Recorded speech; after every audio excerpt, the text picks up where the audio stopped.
SIR का काम UP में तेजी से हो रहा है, लेकिन अखिलेश यादव को इससे परेशानी है। अब वो आरोप लगा रहे हैं कि घोसी में हर विधानसभा से 20-20 हजार वोट काटे जा रहे हैं। दरअसल घोसी विधानसभा सीट पर आने वाले दिनों में उपचुनाव भी होना है।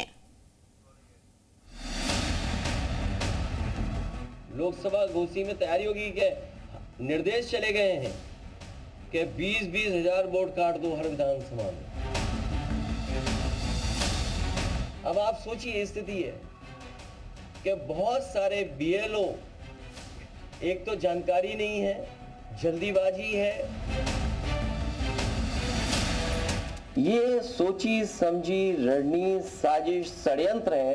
एसआईआर के बहाने वोट डालने का अधिकार छीन रहे हैं। यूपी में एसआईआर को लेकर समाजवादी पार्टी के मुखिया अखिलेश यादव बार बार सवाल उठा रहे हैं, बार बार वोट काटे जाने के आरोप लगा रहे हैं। अब घोसी में विधानसभा के उपचुनाव से पहले इसी सीट पर वोट काटे जाने का आरोप लगाया। घोसी लोकसभा में कई विधानसभा में तैयारी हो गई है।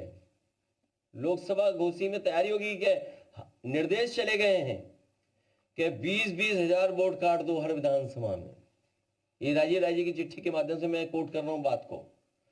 घोसी लोकसभा के मऊ सदर विधानसभा से लगभग 20 हजार मतदाताओं के नाम डिलीट कर दिए गए हैं। अभी समाजवादी पार्टी के विधायक सुधाकर सिंह के निधन की वजह से घोसी सीट खाली हुई है।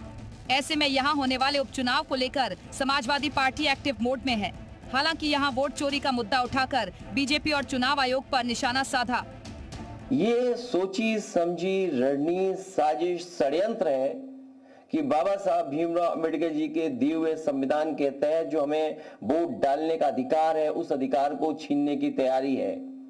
एसआईआर के बहाने वोट डालने का अधिकार छीन रहे हैं। अखिलेश यादव के आरोपों पर बीजेपी ने पलटवार किया है। कह दिया कि समाजवादी पार्टी घुसपैठियों का नाम भी वोटर लिस्ट में चाहती है। समाजवादी पार्टी का एजेंडा जो है, ये रोहनिया और जो घुसपैठिए हैं उनको भी मतदान का अधिकार देकर देश को कमजोर करने का जो विपक्ष का षड्यंत्र है, प्रदेश और देश की जनता सब जानती है। एसआईआर को लेकर बिहार में भी विवाद हुआ था। वहां से भी घुसपैठियों और मृत लोगों के नाम वोटर लिस्ट से हटाए गए थे। अब यूपी में एसआईआर की प्रक्रिया हो रही है, जिसे लेकर विपक्ष तमाम तरह के आरोप लगाता आ रहा है। ब्यूरो रिपोर्ट, जी मीडिया।